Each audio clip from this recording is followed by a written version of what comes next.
Primera a Timoteo. Amén.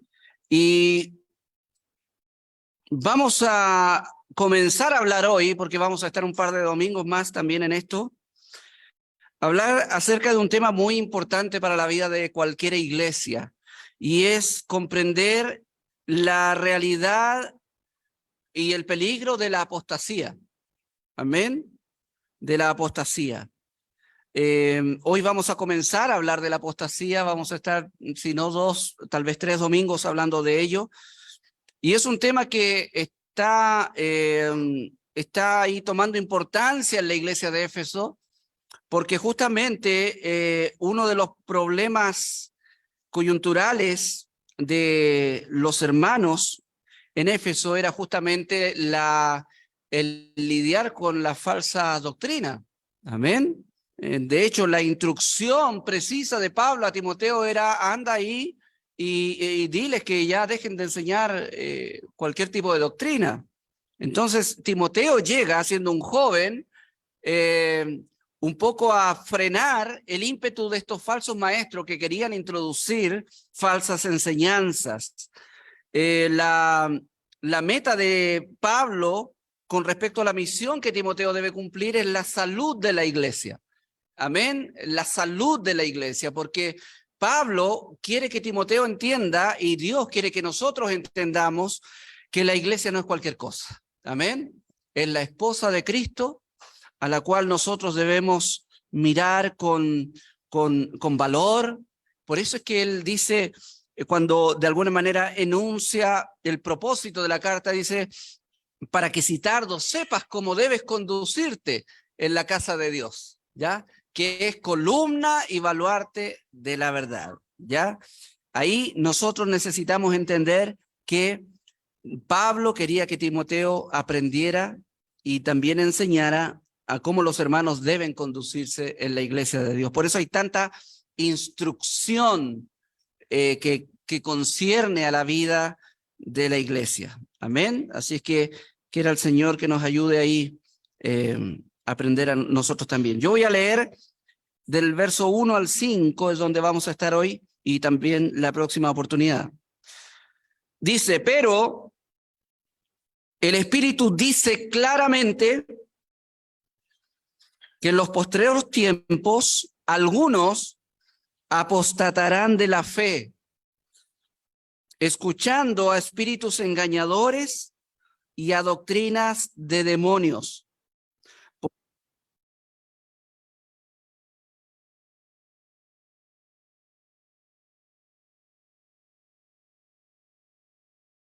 Creó para que con acción de gracias participasen de ellos los creyentes y los que han conocido la verdad. Porque todo lo que Dios creó es bueno y nada es de desecharse si se toma con acción de gracias. Porque por la palabra de Dios y por la oración es santificado. Amén. Oremos al Señor. Amado Dios, en el nombre de Jesús, queremos pedirte, Padre Celestial, misericordia y gracia para este momento, Señor. Ayúdame, Padre Celestial, a mí como predicador, a poder exponer tu palabra como se debe. Padre, ayúdame, Señor, líbrame de todos mis limitaciones, Padre. Ayúdame a poder hacer tu voluntad en este púlpito, Señor. Señor, ayúdanos como iglesia. Ayuda a los oyentes, Señor, a poder comprender, Señor, hacia dónde apuntar tu vida. Redarguye sus corazones, Padre, de pecado. Ayúdenos a todos, Señor, a poder dar en el blanco con tu voluntad. Permítanos, Señor, ver a Cristo en tu palabra, Señor. Te lo pedimos en el nombre de Jesús. Amén. Bueno, hoy vamos a ver, hermanos míos, el peligro de la apostasía. El peligro de la apostasía.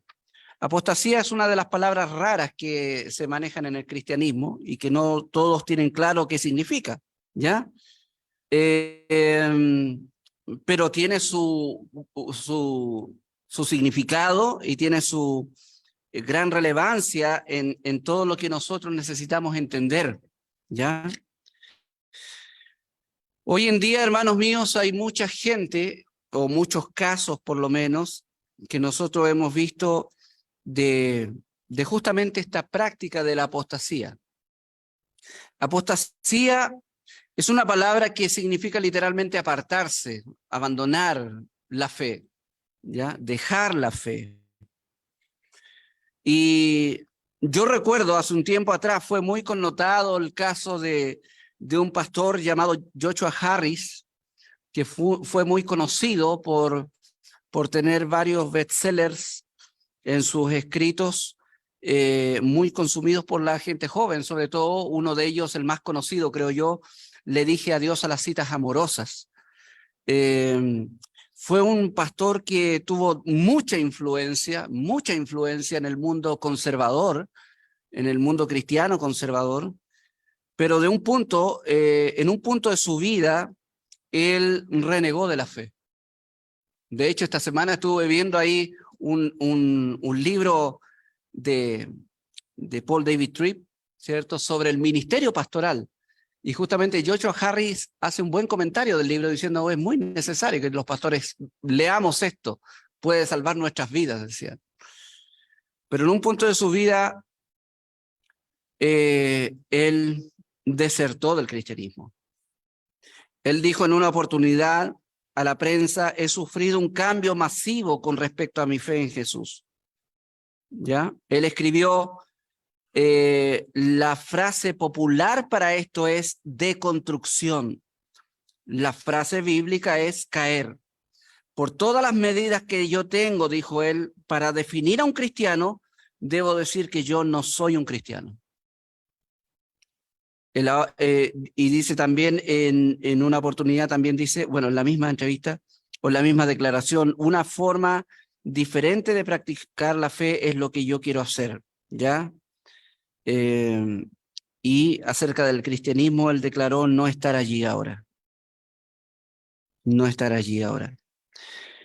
En una declaración para CNN o en una entrevista más bien, o reportaje que se le hizo en CNN, Harris también usó la publicación para disculparse con la comunidad LGBTQ, porque él atribuyó sus antiguas perspectivas a justicia propia y a un enfoque basado en el miedo, y definió más bien apoyar el movimiento y contribuyó, ¿cierto?, a propagar, ¿cierto?, la idea de que el cristiano debe apoyar este movimiento homosexual.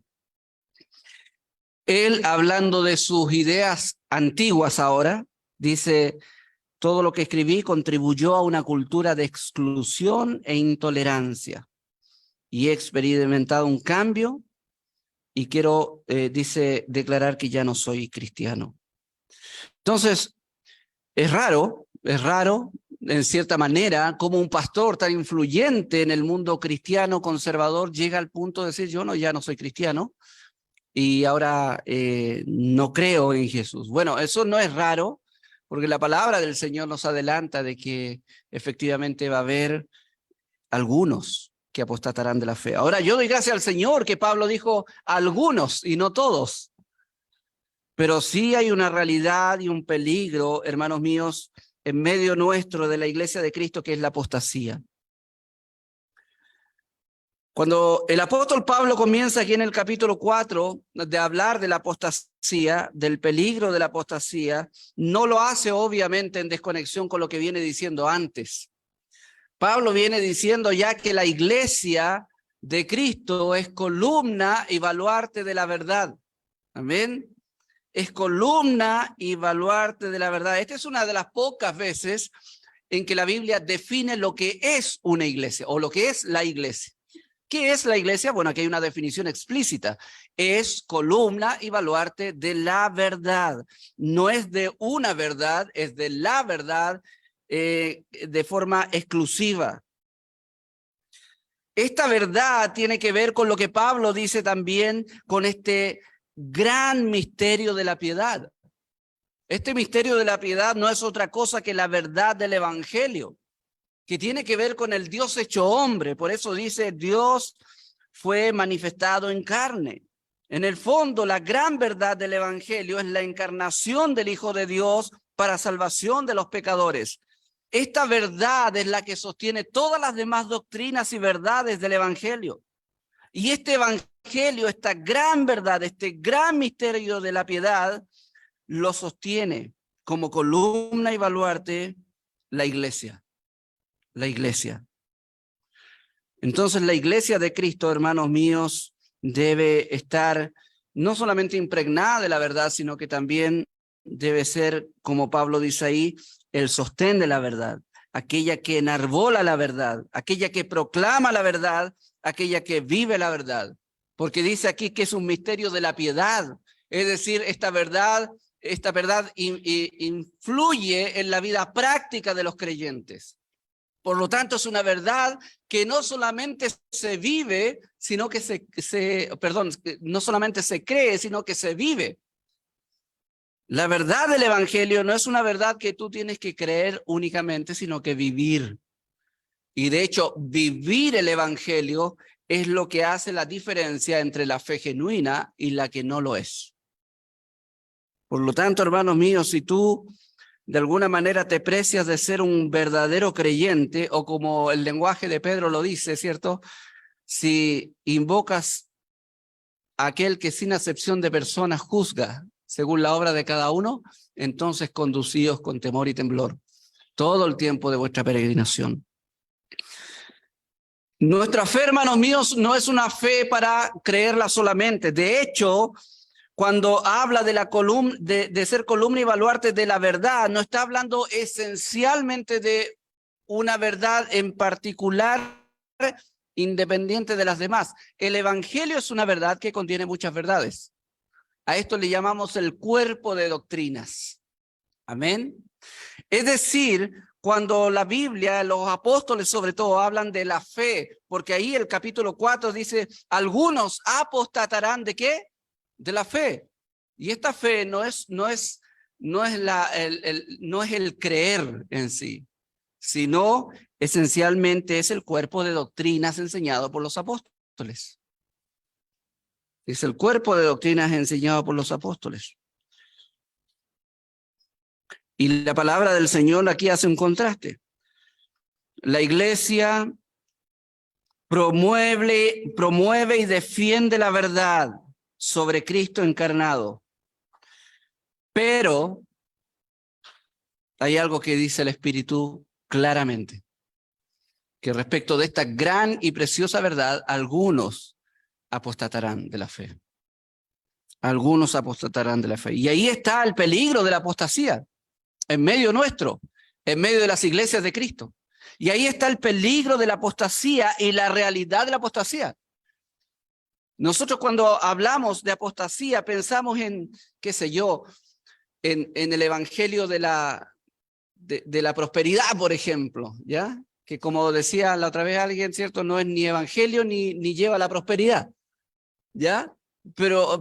Y pensamos en eso, o en aquellos tipos que andan botando de espaldas con su vestón a alguien, o soplando sobre ellos, y qué sé yo, una serie de cosas. Es decir, solemos mirar la apostasía como un fenómeno externo a nuestro rebaño. Pero la palabra de Dios permanentemente nos lleva a percibirnos de que el peligro de la apostasía es una realidad en las iglesias locales particularmente. En las iglesias locales. Pablo dice, algunos apostatarán de la fe. Es una realidad, hermanos míos. Es una realidad ineludible. Pablo no está diciendo, es probable que, mire, si usted hace mal las cosas, es probable que algunos se desvíen. No. Hay una realidad que la iglesia de Cristo debe enfrentar. Éfeso, la iglesia que pastoreaba a Timoteo, debía enfrentar esa realidad. Hermanos, algunos van a apostatar de la fe. Algunos van a apostatar de la fe. Eso nos recuerda lo que Pablo decía a los pastores justamente de Éfeso cuando se despide en Hechos capítulo 20 diciéndoles, de vosotros mismos van a surgir lobos rapaces que eran pedazos al rebaño, de ustedes mismos, de entre ustedes, dentro de la congregación local. Entonces hay un peligro real latente en toda congregación local, y esto es la apostasía. La apostasía puede ser vista en términos particulares. Hay personas, hay individuos que apostatan de la fe, pero también cuando se generaliza esta mentira o estas mentiras, estas falsas enseñanzas, pueden haber congregaciones que apostaten de la fe. Volvemos a la definición. ¿Qué significa apostatar? Esencialmente significa apartarse de la verdad de la fe que un día nosotros profesamos, que dijimos un día que creíamos y que vivíamos conforme a esa fe. Seguramente la mayoría de los que estamos acá profesamos ser cristianos. Amén. Pero nunca debemos olvidar lo que Cristo un día dijo: no todo el que me dice, sino el que hace.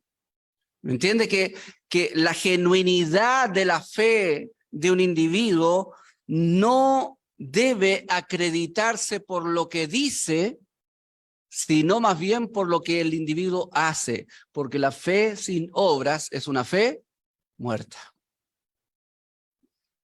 Eso no significa de ninguna manera que tú vas a alcanzar el favor de Dios por tus obras, de ninguna manera. O si fuera así, contradeciría todo el evangelio lo que estamos diciendo. Entonces, ¿qué significa que la fe sin obra es muerta? Significa una cosa esencial, que cuando Dios te da vida, esa vida debe manifestarse. Hemos visto con tristeza con mi esposa que varias patillitas de rosa no brotaron, o brotaron y se murieron. ¿Ya? Y ahí hay varias patillitas secas. Y podría yo decir, mire todas las rosas que tengo. No, son palos secos. Porque ya no hay vida ahí. Pero sí hay otras rosas que están vivas y con flores incluso, ¿me entiende? Esas son las rosas que tenemos.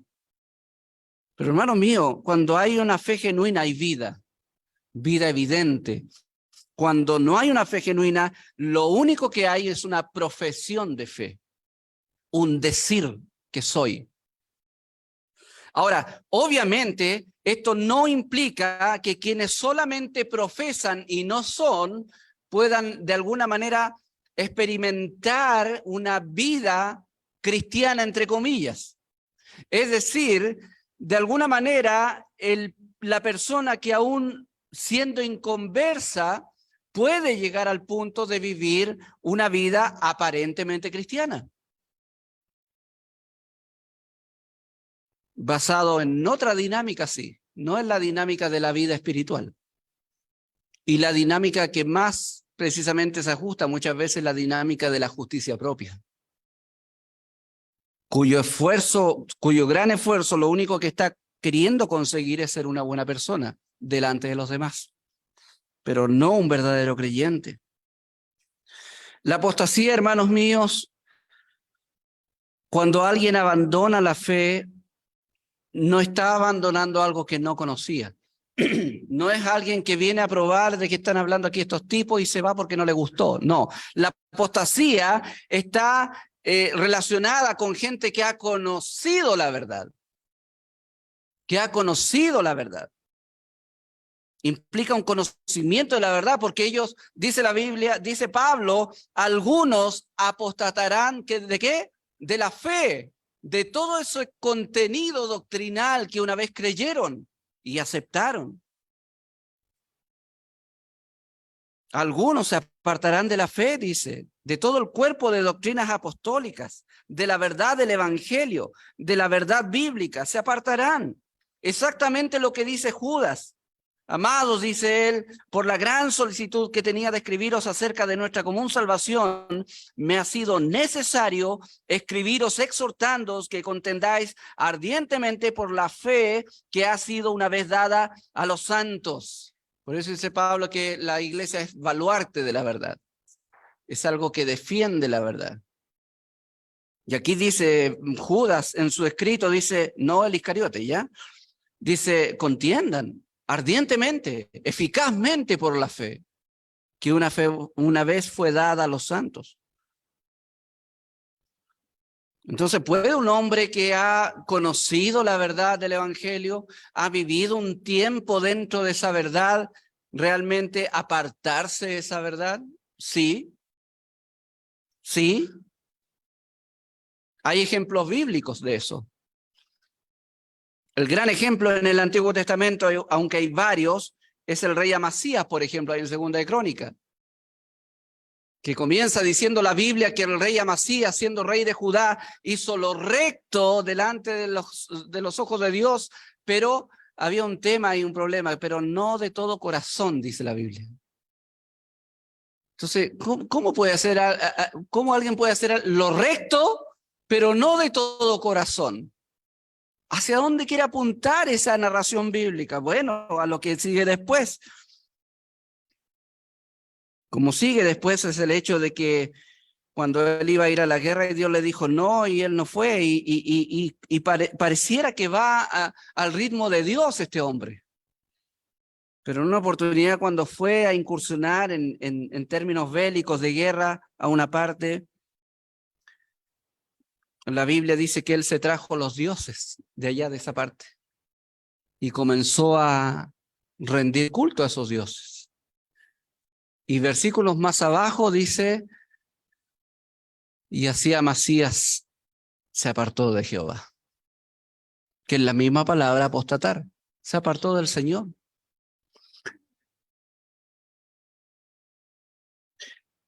Tenemos en el Nuevo Testamento grandes ejemplos acerca de esto. Judas Iscariote. Judas Iscariote, dice la Biblia claramente que él era del maligno, pero estuvo 3 años conviviendo con los apóstoles de Cristo, siendo un apóstol de Cristo,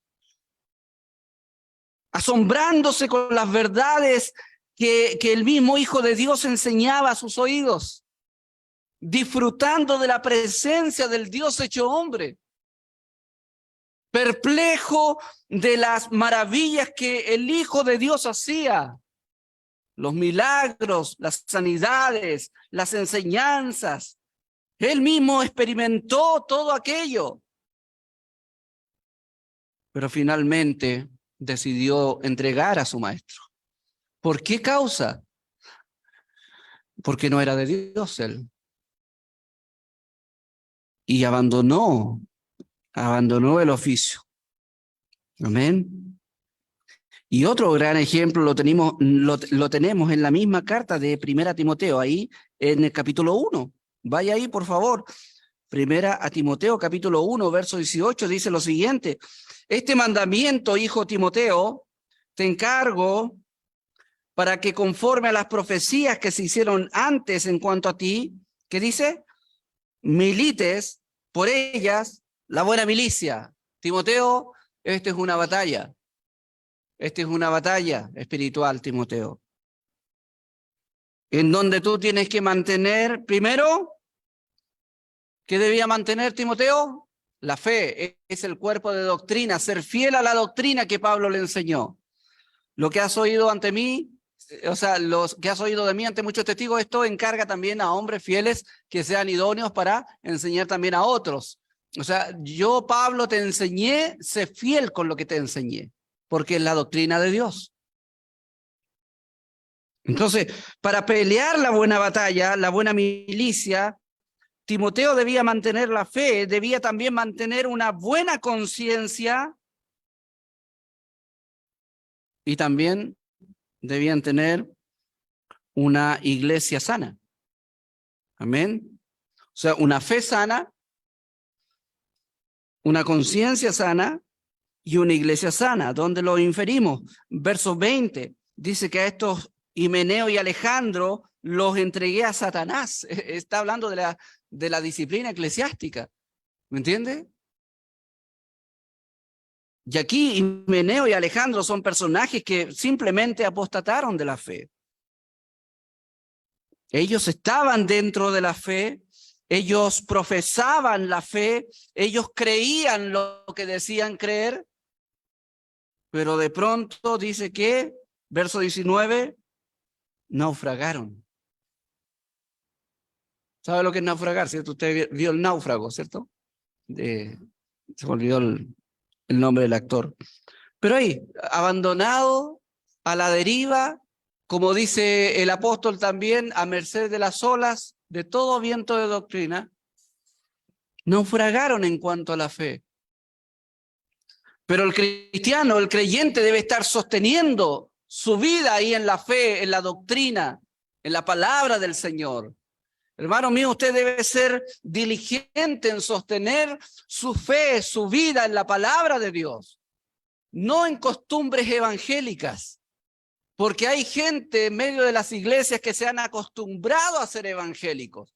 Son los que muchas veces dicen, yo me crié en el evangelio. Ya, pero ¿cuándo fuiste salvo? No tienen claro, porque en su mente se criaron en el evangelio, de la cuna. Hermanos, va a ir gente al infierno que se crió en el evangelio.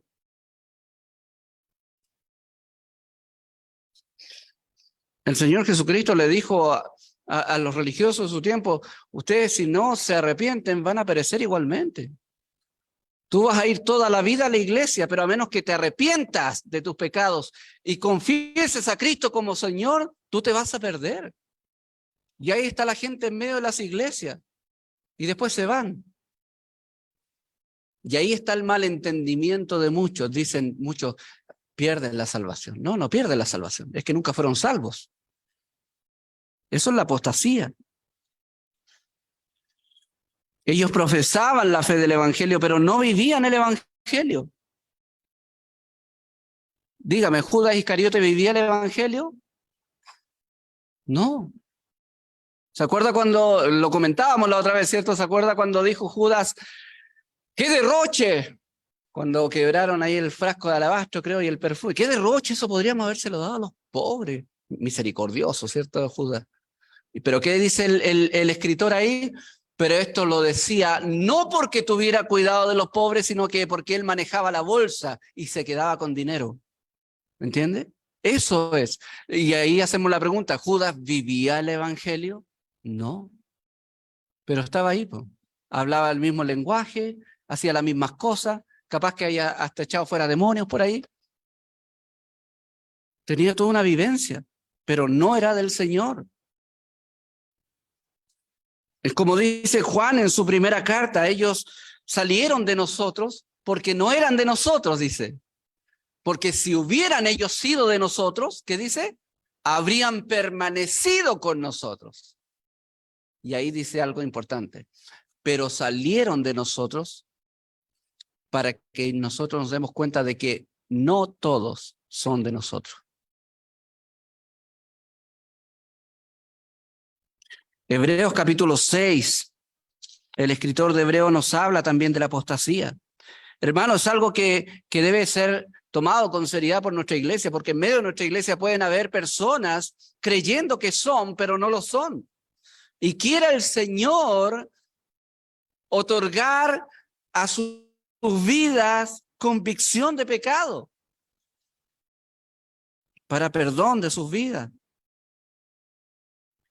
Hebreos capítulo 6, el escritor de Hebreos, hermanos, si alguna vez se introduce a Hebreos para estudiarlo, hay una intención permanente en el escritor de Hebreos, que estos hermanos eviten la apostasía, que estos hermanos se aperciban de que es un peligro latente la apostasía, que pasen examinándose, porque hay un peligro real. Hermano mío, tú estás en un peligro real. Hermano, cuando hablamos de la apostasía, no es una invitación a dudar, como hemos dicho siempre, ¿cierto? Sino más bien a confirmar tu fe. A confirmar tu fe. Y esto lo vamos a ver también aquí. En Hebreos capítulo 6, también nos habla el escritor ahí de la realidad de la apostasía como una realidad palpable en medio de una iglesia local.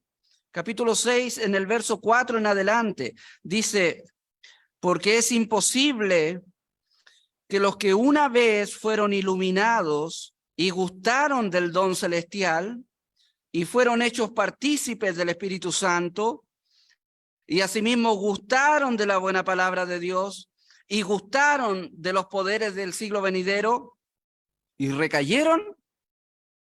Vuelvo a tomar la primera frase. Es imposible que sean otra vez renovados para arrepentimiento, crucificando de nuevo para sí mismo al Hijo de Dios y exponiéndole a vituperio. Porque la tierra que bebe la lluvia que muchas veces cae sobre ella y produce hierba provechosa, a aquellos por los cuales es labrada, recibe bendición de Dios. Pero la que produce espinos y abrojos es reprobada.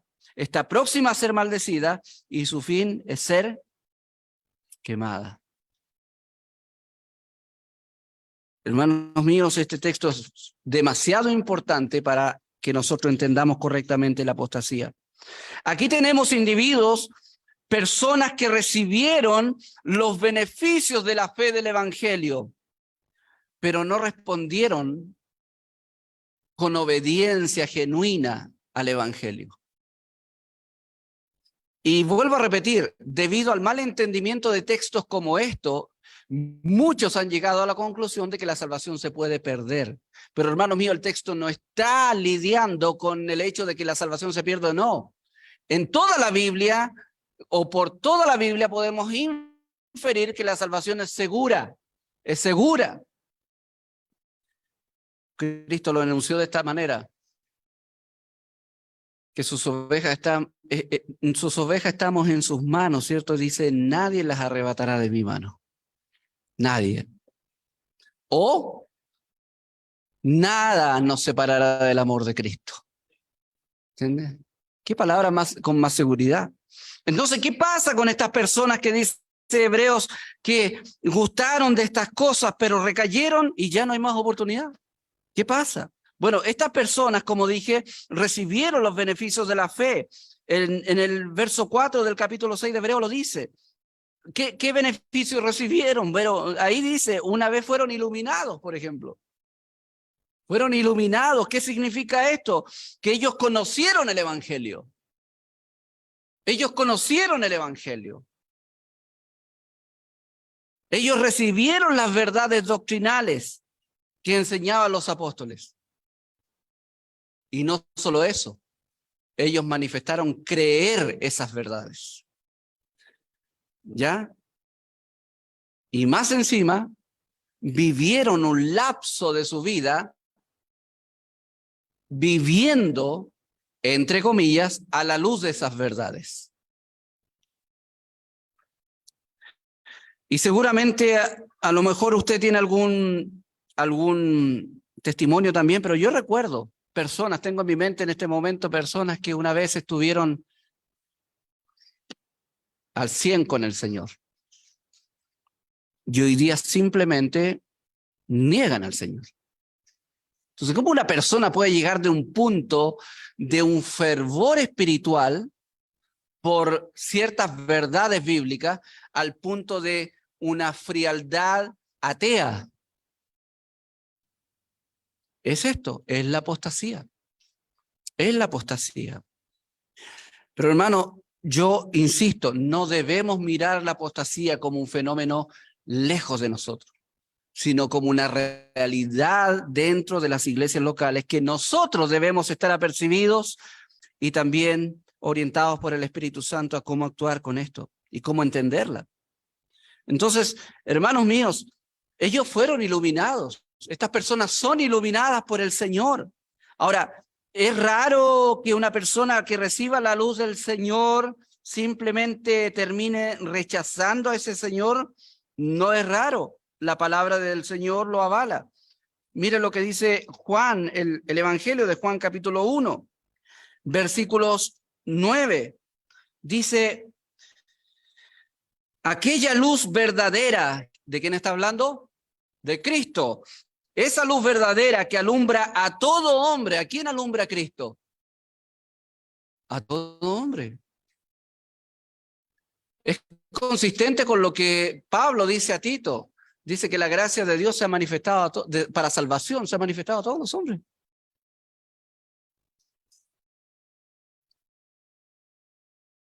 Hermanos, hasta los incrédulos han escuchado que Cristo es Salvador. Entonces la luz de Cristo llega a cualquier hombre, a cualquiera persona. Y dice, venía a este mundo esta luz que alumbra a todo hombre. En el mundo estaba, y el mundo por él fue hecho. ¿Pero qué pasó? El mundo no le conoció. No importa cuánto Cristo haya iluminado a la humanidad, el mundo no le conoció. ¿Por qué no le conoce? Bueno, lo dice también ahí mismo. Lo dice ahí mismo. Capítulo 3 de Juan. Versículo 19. Y esta es la condenación, que la luz vino al mundo. ¿Quién es la luz? Dijimos, Cristo. Y los hombres, ¿qué hicieron? Fueron atraídos como los zancudos, ¿cierto? A la luz. No, no, no. Los hombres, hablando de la humanidad, dice, amaron más las tinieblas que la luz, porque sus obras eran malas. Entonces, aquí tenemos gente que fue iluminada por el Señor, que recibió el conocimiento doctrinal. Eso es lo que dice. Esta gente fue iluminada por Dios. No solamente eso, sino que también dice Hebreos que gustaron del don celestial. Gustaron del don celestial. ¿Qué significa eso? Que fueron beneficiados con las cosas de Dios. Fueron beneficiados. Exactamente lo que pasó con Israel. Miren lo que dice Hebreos capítulo 3. Hebreos capítulo 3, por favor, vaya ahí. Dice lo siguiente. Verso 7. Por lo cual, como dice el Espíritu Santo, si oyeres hoy su voz, y ese es un mensaje, hermano mío, amigo mío, que Dios te da hoy a ti. En el nombre del Señor, si oyes hoy su voz, no endurezcas tu corazón. El escritor le dice esto a los hebreos: si oyeres hoy su voz, no endurezcáis vuestros corazones, como en el día de la provocación, allá en la tentación en el desierto. Lo que pasó con el pueblo de Israel en el desierto. ¿Qué pasó ahí? Donde me tentaron vuestros padres, me probaron. ¿Y qué dice? Y vieron mis obras 40 años. 40 años viendo los milagros de Dios y no creyeron. Lo cual nos lleva a afirmar la tesis, ¿cierto? Bíblica, de que los milagros no son productores de fe. Tú pudieras ver a un ciego viendo hoy día, tú pudieras ver a un muerto resucitando, pero eso no va a generar fe en ti. Eso va a generar entusiasmo, asombro, espanto tal vez, pero no fe. La fe viene por el oír y el oír por la palabra de Dios. Amén. Solamente la predicación del evangelio produce vida en el corazón de un pecador. A causa de lo cual dice, me disgusté con esta generación y dije, siempre andan vagando en su corazón y no han conocido mis caminos. Por tanto juré, mira, no entrarán en mi reposo. Hermanos, esta gente gustó del don celestial. Todos comieron el maná, todos recibieron el agua de la roca, todos comieron las perdices eran, ¿no? Codornices, no eran perdices, codornices. Todos disfrutaron de los beneficios. A todos usaron por 40 años los mismos zapatos. Todos gustaron del don celestial. Pero ¿qué dice la Biblia? Mire lo que dice aquí Pablo en 1 Corintios 10. Si usted no logra alcanzar a buscarlo, yo prefiero que no se distraigan buscando los textos a veces, sino enfocados en el tema, ¿ya? Después me los piden si los quieren. Pero dice capítulo 10 de 1 Corintios, porque no quiero, hermanos, que ignoréis que nuestros padres todos estuvieron bajo la nube, todos pasaron el mar, hablando de Israel, todos en Moisés fueron bautizados en la nube y en el mar, y todos comieron del mismo alimento espiritual, y todos bebieron de la misma bebida espiritual, porque bebían de la roca espiritual que los seguía, y la roca era Cristo. Todos. Pero mire lo que dice el 5. Pero de los más de ellos, es decir, de la mayoría de ellos, no se agradó Dios, debido a lo cual quedaron muertos en el desierto. ¿Quién recibió los beneficios de ese Dios maravilloso? Todos. ¿Quién recibe los beneficios del Dios maravilloso hoy en día? Todos. Desde que voy a la iglesia me está yendo bien, dice alguna. No te conformes con ir a la iglesia y que te vaya bien. Te puedes ir al infierno pensando así. Corre a Cristo. Busca a Cristo. Abandona tu confianza en ti mismo, en tu justicia propia. Y date cuenta de lo miserable que somos como pecadores. Y busquemos a Cristo. Mi oración y la oración de la iglesia es que el Espíritu Santo pueda dar en tu vida la luz necesaria para que tú puedas mirar, primero que todo, la inmundicia de tu pecado y la hermosura de Cristo. No solamente eso, dice la Biblia, que estas personas también fueron hechos partícipes del Espíritu Santo. Perdón, pastor, pero ¿alguien puede ser partícipe del Espíritu Santo y aún perderse? Bueno, dice la Biblia que también ellos fueron hechos partícipes del Espíritu Santo. Mire lo que dice aquí en Mateo, hay una buena ilustración de lo que quiere decir el escritor de Hebreos. Capítulo 12 de Mateo dice lo siguiente, el verso 45 en adelante. Dice 43 en adelante. Cuando el espíritu inmundo sale del hombre, a veces los espíritus inmundos salen del hombre, ¿cierto? Anda por lugares secos, buscando reposo, y no lo halla. Entonces dice el espíritu inmundo, volveré a mi casa, de donde salí, y cuando llega, la halla. ¿Sabe cómo halla esa casa? Desocupada, barrida y adornada. Así es la vida de aquellos que, no siendo creyentes genuinos, se convierten en personas religiosas, que piensan que son salvos. Que la mayor aspiración a la luz de este texto es llegar a ser una persona bonita. Bonita esa persona. Lindo. Va a la iglesia, por eso. No nos conformemos con eso. Por eso Cristo insistía, no haga las cosas para la vista de los hombres, para que los hombres hablen bien de usted y digan, wow, qué persona. No. ¿Qué opina Dios de ti? ¿Cómo estás con el Señor? Dice, entonces va este demonio y toma consigo otros 7 espíritus peores que él, y entrados moran allí, y el postrer estado, es decir, cómo termina este hombre, viene a ser peor que el primero, está peor que antes. Así también acontecerá a esta mala generación. Es una generación que confía en su justicia propia, que se esfuerza por ser gente buena, pero finalmente que está siempre habilitada para ser una habitación de demonios. Segunda de Pedro describe algo parecido cuando habla de los falsos maestros. Dice lo siguiente el apóstol Pedro cuando habla justamente de aquellos falsos maestros que son uno de los medios a través del cual el diablo permite que apostaten de la fe muchos. Dice segunda de Pedro capítulo 2, verso 19.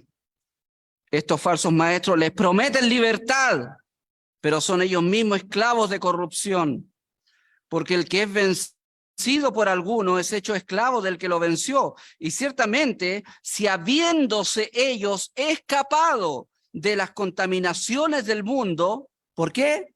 Por el conocimiento de Dios, del Señor y Salvador Jesucristo, enredándose, dice, otra vez en ellas, ¿en cuáles? En las contaminaciones de este mundo, son vencidos, su postrer estado viene a ser peor que el primero. Lo mismo con el demonio, ¿cierto? Entonces, hay personas que lo más que logran es escaparse de las contaminaciones de este mundo. El peligro está en que estas personas vuelven a lo mismo. Y Cristo dice, el resultado de eso es que a lo que llegan es peor que si no hubieran conocido la verdad. También dice la Biblia que gustaron de la buena palabra de Dios. Eso nos recuerda, ¿cierto?, la parábola del sembrador. Por ejemplo, Cristo dijo de aquella semilla que cae entre pedregales, que son los que habiendo oído, reciben la palabra con gozo, pero estos no tienen raíz. Y mire lo que dice Lucas, o Cristo, creen por algún tiempo, y en el tiempo de la prueba se apartan. Entonces gustan de la palabra de Dios por un tiempo, por un tiempo. Exactamente lo mismo que dice en Hebreos capítulo 4, cuando el escritor dice ahí en el verso 2, porque también a nosotros se nos ha anunciado la buena nueva como a ellos, a los israelitas. Pero no les aprovechó el oír la palabra, ¿por qué? Porque no fue acompañada de fe.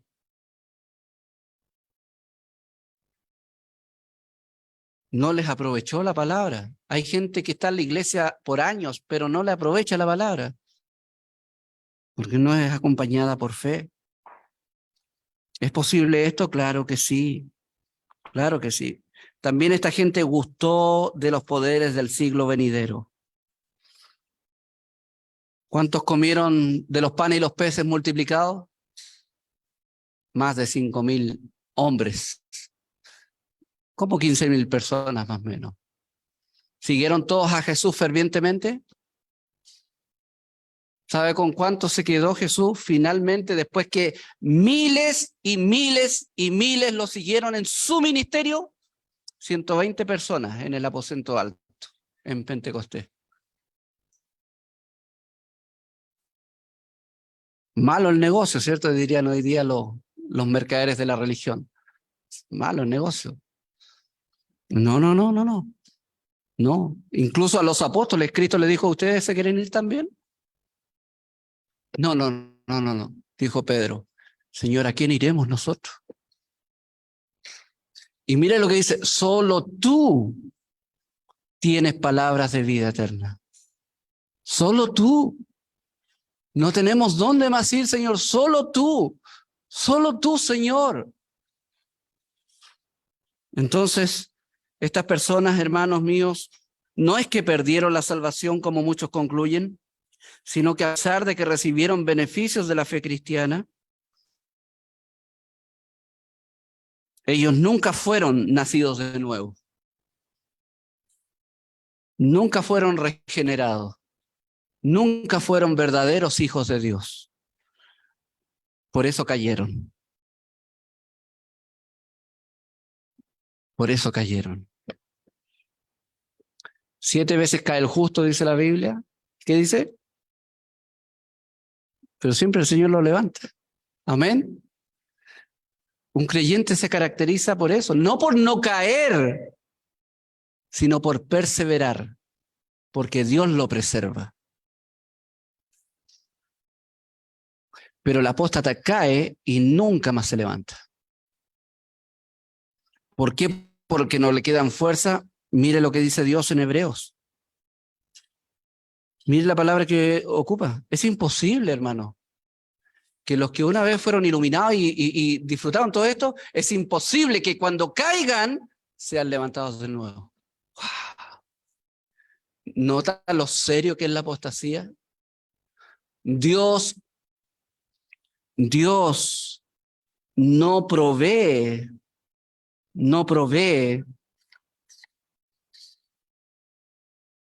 salida para un apóstata. No lo hace. Es imposible. ¿Sabe lo que significa imposible? Imposible. El escritor de Hebreos usa 3 veces la palabra imposible. El primero dice, es imposible que Dios mienta. O sea, ¿es posible que Dios mienta? No, es imposible. ¿Entiende? Es imposible que Dios mienta. ¿Es imposible agradar a Dios sin fe? ¿Es posible agradar a Dios sin fe? No. No dice que es difícil, es imposible, no se puede. Asimismo, no puede un apóstata volver a ser restaurado a salvación, porque nunca la tuvo en realidad. En su soberanía Dios lo ha determinado así, por eso ocupa estas palabras. Es imposible, hermanos míos, que...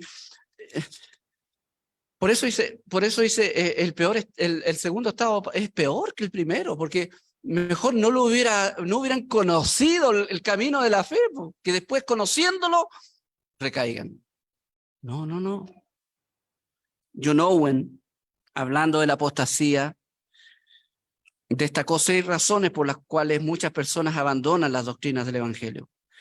Él dice, abandonan el Evangelio muchos porque ignoran su necesidad de Cristo, otros porque no son capaces de saborear la gloria de Dios, buscan su propia gloria, otros porque no han experimentado al Espíritu de Dios, sino las cosas, los fenómenos, no sé, pero no el Espíritu, la intimidad con el Espíritu. Otros apostatan porque desconocen la justicia de Dios y siempre quieren establecer la suya propia. Otros apostatan porque no quieren someterse a la soberanía de Dios. Quieren estar con Dios, pero seguir siendo autónomos. Y otros abandonan simplemente el Evangelio porque no aceptan la autoridad de la Biblia. Tocante a esto, se hizo en el año 2022 en Estados Unidos un estudio entre evangélicos. Escuche bien, entre evangélicos. Y un cuarto de los evangélicos, es decir, un 26%, dijeron que la Biblia no es literalmente verdad. Y el 38% considera que las creencias religiosas no son un asunto de verdad objetiva, sino de opinión personal. Evangélicos diciendo esto. Y la encuesta reflejó lo siguiente: un 56% de los evangélicos en la encuesta aseguró que Jesús no es el único camino al Padre. Un 73% aseveró que Jesús fue creado por Dios. Un 43% aseveró que Jesús no es Dios. Un 60% aseveró que el Espíritu Santo no es un ser personal. Y un 57% aseveró que los humanos no son pecadores por naturaleza. Eso es lo que creen los evangélicos en Estados Unidos, por lo menos. Entonces no podemos ver la apostasía como algo lejano. Esta gente a la cual escribe el escritor de Hebreos son judíos convertidos. Se supone que están retornando al judaísmo. Y esa es la apostasía que trata el escritor de Hebreos. Por eso es que dice cosas con gravedad. Es imposible que ellos fueran otra vez renovados para arrepentimiento y crucificar de nuevo para sí mismo al Hijo de Dios. Esta gente estaba retornando a los sacrificios. ¿Y saben lo que significaba eso? Retornar a los sacrificios. Estaban diciendo, en otras palabras, no es suficiente Cristo. No es suficiente su sacrificio. Es imposible que los que apostatan de la fe sean renovados para el arrepentimiento. Es imposible. De ahí a que podemos comprender mejor lo que dice Juan. Y eso lo conversábamos con el hermano José un día, ¿cierto? Es posible comprender a la luz de esto, tal vez lo que dice Juan cuando dice que hay pecados que son de muerte. Por lo cual él dice que no oren por eso. No oren. Personas que ya están bajo el juicio de Dios. Si alguno viene a su hermano a cometer pecado que no sea de muerte, pedirá y Dios le dará vida. Pero esto solamente es para los que cometen pecados que no es de muerte, dice. Pero hay pecados que son de muerte, por lo cual yo no digo que se pida. Toda injusticia es pecado, pero hay pecado que no es de muerte. Entonces, hermanos míos, el Señor quiere que tomemos con seriedad la apostasía. Y para terminar, quiero decir este pasaje que es conocido, ¿cierto? Que de alguna manera nos da a entender que es un apóstata. Dice, capítulo 2 de Primera de Juan: salieron de nosotros, pero no eran de nosotros. Porque si hubieran sido de nosotros, habrían permanecido con nosotros. Pero salieron para que se manifestase que no todos son de nosotros. Hermanos míos, Dios trata severamente la apostasía.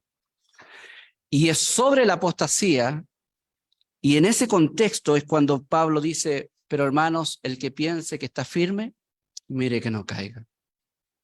Y espero que el Señor te ayude a ti, nos ayude como iglesia, hermanos míos, a poner esto en nuestra mente, en nuestro corazón, para vivir apercibidos de los peligros que tiene la apostasía. Que el Señor nos libre, amén, y que el Señor nos ayude a ser como iglesia columna y baluarte de su verdad y, como dice Judas, contender ardientemente por la fe del Evangelio. Amén, oremos al Señor. Querido Dios, en el nombre de Jesús queremos dejar esta palabra en tus manos, Señor, para que tú obres en nuestros corazones conforme a tu voluntad. Y te pedimos, Señor, que en tu misericordia proveas de discernimiento en nuestras vidas, Señor, para que podamos, Señor, estar en guardia, Señor, contra la apostasía, aún en nuestras propias vidas, Señor, y poder, Señor, estar siempre gustando no solamente de lo que tú ofreces externamente en nuestra vida, sino de esa comunión íntima contigo, Señor. Oh, Señor, da testimonio a nuestro espíritu de que somos hijos de Dios. Que ese testimonio sea, Señor, una gran voz en nuestro interior que nos lleve a vivir